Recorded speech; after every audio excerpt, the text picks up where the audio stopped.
Olá, eu sou o Coronel Aviador Rodrigo Fernandes Santos. Atualmente eu trabalho no Comando de Preparo da Força Aérea Brasileira. Em 2018 tive o privilégio de fazer, com a primeira turma, o curso de altos estudos em defesa aqui no campus da ESB, em Brasília. Para falar sobre o meu tema, é bom comentar sobre a expectativa que eu tinha ao ser matriculado no curso da ESB. Antes de ser criado o curso aqui em Brasília, eu já tinha intenção de fazer o curso na ESB Rio, em virtude de ampliar, né, a gama de conhecimentos com militares e civis de outras áreas.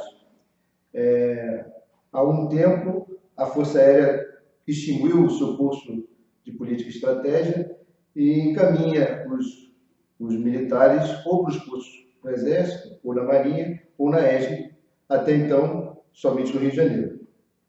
Quando abriu a oportunidade, então, de vir aqui para o campus da ESB em Brasília, como já servia aqui, eu preferi essa opção e isso gerou uma expectativa de conhecer, né, pessoas trabalhando em outras áreas, com novos conhecimentos, com novas visões, e o fruto dessa interação, com certeza, iria trazer, né, na minha visão, uma gama de conhecimentos melhor do que ficar com o mesmo público que você está acostumado a se relacionar. Então, ao chegar aqui, eu não tinha nenhuma ideia sobre o tema que eu ia fazer, só tinha essa expectativa a respeito dessa interação e desse ganho de conhecimento. E na primeira fase aqui do nosso curso, nós tivemos algumas aulas sobre justamente essa parte, né, de humanidade, né, de perceber a visão de outros, né, ampliar, né, a capacidade de pensamento. E isso me remeteu a uma inquietação que sempre eu tive ao analisar a defesa, né, principalmente a parte militar do Ministério da Defesa, que é a interoperabilidade entre as forças. Sempre me incomodou uma visão que eu tinha de que cada força sempre relutou em interagir, né, com as outras forças em busca de uma interoperabilidade plena, sendo essa a busca um dos objetivos do Ministério da Defesa. Então, essa inquietação encontrou um respaldo quando eu vi que existia orientadores, existiam matérias aqui, existiam disciplinas que poderiam sustentar uma pesquisa nesse assunto. Então, acabou que o meu tema tentou relacionar a mudança das culturas organizacionais com a interoperabilidade das Forças Armadas. E assim eu iniciei a ideia sobre o que eu iria fazer, ainda sem muita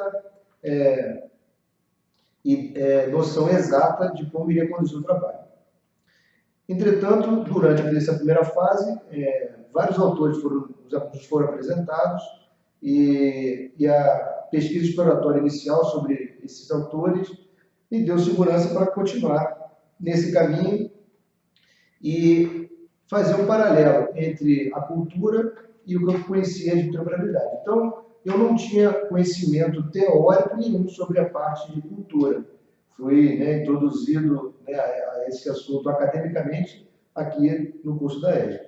E tinha um conhecimento, né, empírico da interoperabilidade. Não tinha também me aprofundado em alguns autores que escreveram sobre isso.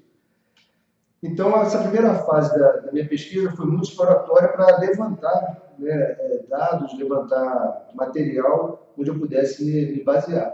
E foi uma surpresa também descobrir que existem poucos trabalhos, né, no Brasil falando sobre isso, mas existem bastante coisa escrita em outros idiomas. Então, eu me baseei muito em material americano, eles, né, estão à nossa frente nessa busca pela interoperabilidade, eles já sofreram bastante com isso, e isso foi me respaldando, né, em relação ao que eu imaginava. Qual era a minha hipótese? Que cada força construiu uma cultura específica, uma cultura característica de cada força, e que essa diferença cultural era um dos obstáculos para a interoperabilidade. Só que, como nós há muito tempo não entramos num conflito real, é difícil você ter exemplos característicos dessa dificuldade de interoperabilidade aqui no Brasil. Então, eu peguei exemplos de fora para poder caracterizar essa dificuldade, mas sempre fazendo um paralelo com o que acontece aqui nas Forças Armadas brasileiras, porque eu acho que realmente, no final de toda a pesquisa, eu acho que a diferença cultural entre as forças é realmente um obstáculo para essa busca pela interoperabilidade. Esse curso aqui é um bom primeiro passo, né, para ampliar a visão dos militares a respeito disso, né? Poder entender melhor o outro lado, entender como os outros pensam, não só dentro das Forças Armadas, como também, né, nos órgãos de assessoria, assessoria tanto no executivo, no legislativo, como no judiciário, né, da parte civil, que cuida da defesa também. Mas a nossa estrutura atual das Forças Armadas não permite uma convivência maior para que haja uma identidade das Forças Armadas como um todo. Dificilmente você vê os militares, tanto da Marinha, do Exército, como da Força Aérea, se sentindo à vontade em estar no Ministério da Defesa, porque acham que estariam mais à vontade dentro das suas próprias forças. Justamente porque dentro de cada força, o militar foi conduzido desde a sua formação básica até o seu adestramento todo, e quando ele chega no nível mais alto, que entra no Ministério da Defesa, ele carrega consigo toda aquela cultura e todo aquele aprendizado que ele teve durante a carreira. Dificilmente você vê os pensamentos se alinharem dentro do Ministério da Defesa. Quando tem uma operação conjunta, né, que você participa com postos mais baixos, também existe uma dificuldade até de comunicação.